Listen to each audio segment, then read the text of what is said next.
Alright, hello and welcome to a very, very important breakdown. So this may be the most important breakdown of the entire year, because this is preempting the change to basic damage types in Warframe. IPS stands for Impact, Puncture, Slash, and it is very, very important to the health of the game that those damage types are good. And because this is going to be a change to those, we were probably not going to see another change for a long time. So, if these changes don't go well, they will not be very good for probably quite a while. So let's talk about what this is. The primary goal from DE is to improve impact and puncture, which is a good goal. Impact and puncture are the current struggling damage types. And the main thing that nobody wanted to happen was for them to nerf Slash. And as you can see here, Slash will continue working as it does now, stacking multiple status effects on top of one another, which, at first glance, maybe seems like, okay, awesome, they're making no changes to Slash, and they're going to improve impact and puncture. Unfortunately, that is not the case. So let's talk about first, before we talk about that, how they're planning on improving impact. So impact, with a small damage output, like an accidental bullet, will still only cause a short stagger, but a higher damage output shot, that is also an impact proc, can scale all the way up to a ragdoll, like from a Volcar. So immediately, this is not very useful. If you are shooting, say for example, a Volcar Wraith at someone, and you get a high value impact proc, and it launches them across the map and does not kill them, you probably needed to kill that enemy. They probably need to be dead, and whether or not they are knocked down or halfway across the map, that just made your job a lot fucking harder, which is immediately not a very good thing. A regular impact proc, in this case, a stagger, would actually stagger the enemy back and probably show you their head for a really, really easy follow-up shot on a Volcar. So, a ragdoll that is just a ragdoll, with no bonuses, probably not a fantastic way to go, and doesn't really actually meaningfully improve impact procs. And in some cases, like with the sniper rifle round shot, may actively be a detriment to you. So that is the change to impact, which is maybe not a great way to go. Puncture procs will now scale in effectiveness from 10% to 75%. For those of you that don't know what puncture does, because it never fucking matters, at current, any puncture proc will reduce the damage an enemy can deal to you by 30%. Why, in God's name, this starts at 10% and not the completely ineffectual 30% that it has been for the longest time, I cannot tell you. What I can tell you is that no matter what percentile it's at, impact is immediately better. Why is impact immediately better? Because if an enemy is stumbled or knocked down, their damage is reduced by 100%. Making it immediately better than the highest potential scaling of puncture, which is an immediate problem that can be seen just in this one paragraph. So that is pretty rough, let's say. With that, as I mentioned, right here they say that Slash will continue working as it does now. That is not the case, because if we look down here and covering our bases, which is for all of us math nerds out there, we can see down here that before, a Slash proc would scale based on the weapon's total base damage output. Now, all procs will be calculated using only the damage type of the proc that is being inflicted. That is a massive, massive nerf to Slash procs across the board for almost everything. What are the exceptions to this nerf? And they're not really exceptions, they're just weapons that don't give a fuck about this. They're weapons that are almost 100% slash damage. And, right off the top of my head, let's say those weapons are named the Atarax and the Galatine Prime, the two best melee weapons in the entire game. So, while this would accomplish nerfing the slash procs on weapons like the Axtilettos, on weapons like the Bratton Prime, on weapons like the Soma Prime, on the Tiger's Prime even, and the list goes on and on forever because it's every single weapon. The Atarax and the Galatine Prime just won't care as much because they're nearly 100% slash as it stands right now, so they'd receive a very, very minor nerf. That is a damage nerf to literally every weapon that can proc slash in the entire game, and some are more massive than others. Many people are enjoying the very recently released Hunter Munitions mod, which forces slash procs on crit 30% of the time. With this change, if you're using something like, say, for example, an Opticore, actually, you know what? We won't use the Opticore, though it would suffer massively from this. We'll say the Lens. The Lens has no slash damage. So do you know what that means? If you're using Hunter Munitions, you get a whopping 0 damage out of your slash procs.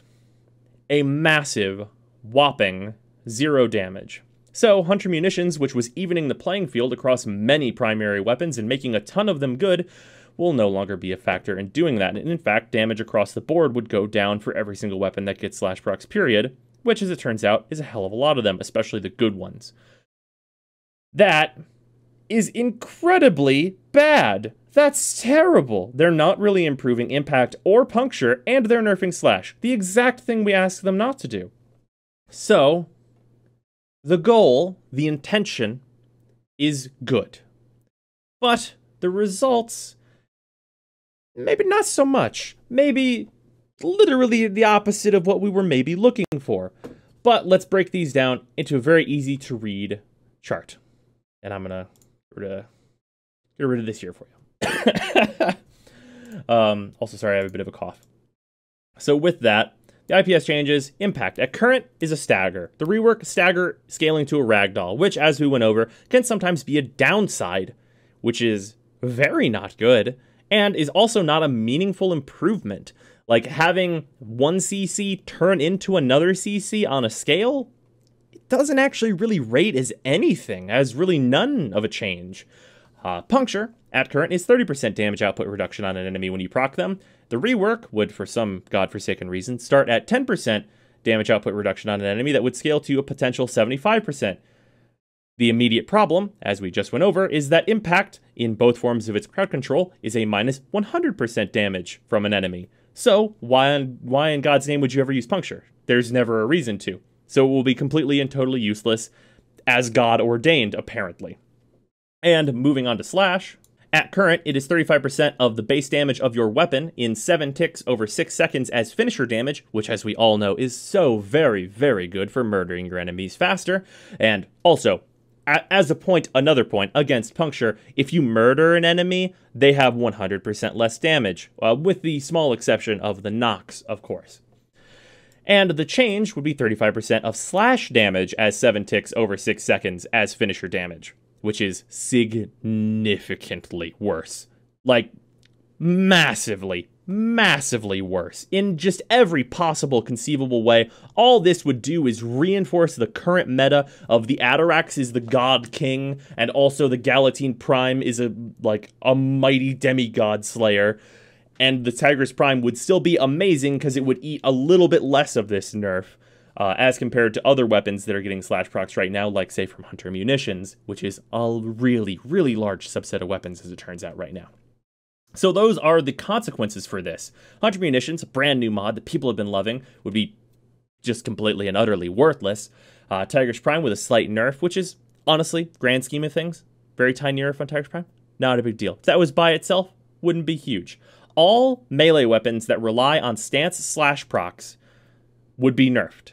That's rapiers, that's blade and whips. Like, if you love your Jack Hussar because you can, build it really well and it's all elemental and that's awesome, and also the stance has slash procs in it, those slash procs now do nothing, which is a gigantic, massive damage decrease for you. It's probably somewhere in the margin of 30% of the damage you would output with a Jack Hussar is now gone with these changes.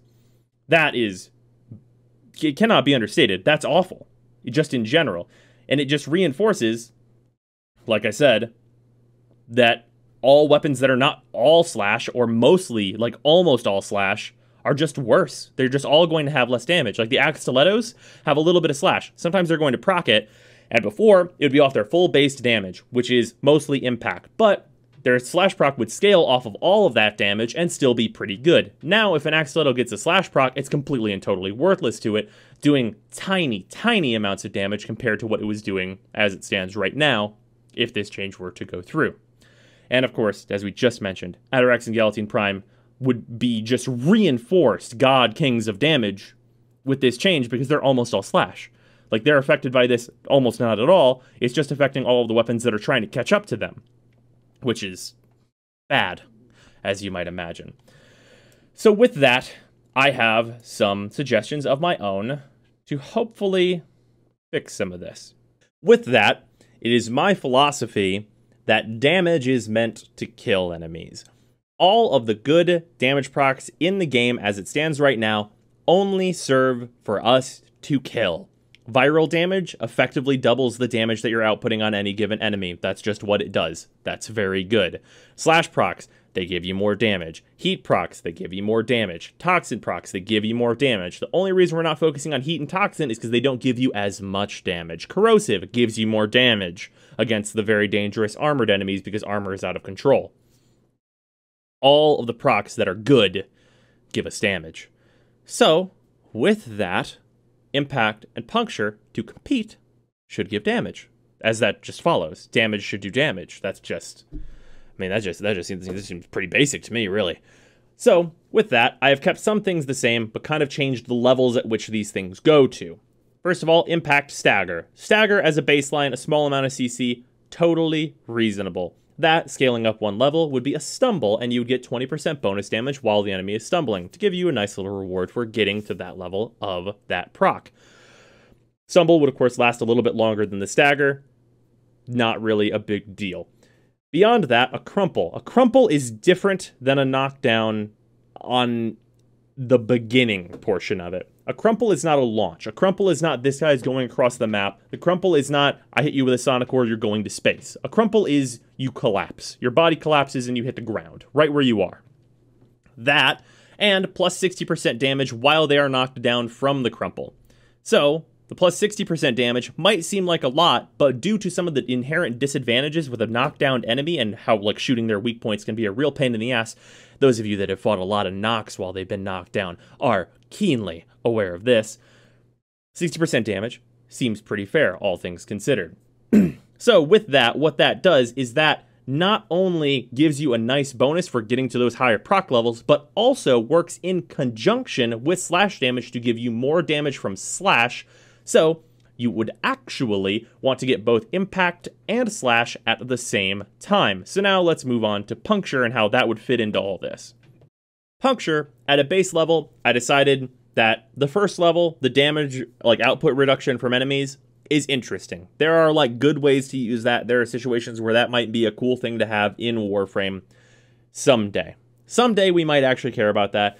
And at the very least, maybe occasionally it'll save you. Maybe sometimes. But 30% is jack shit for nothing. And I think 50% is a good spot for that to just hang out and sit at. An enemy is doing half of their usual damage to you. That is sometimes gonna matter. Occasionally, at least, it'll matter a little bit. So that's a fine first level of the proc. And puncture, in general, as DE has presented it, is supposed to be very good against armor. So I tried to give it kind of a specialized anti-armor proc that also helps everything else you're normally doing in Warframe. That being render armor. So render armor would make it so all damage types gain 20% armor ignore. What that means that if you were to say, shoot a bullet that does 1,000 damage at a heavy gunner, you are doing minimum 200 damage because 20% of your damage is completely ignoring armor, and the rest of your damage would take that armor into account, and you would get that 200 plus whatever you get after the reduction. Say they had 50% reduction on that, so you get 600 total damage.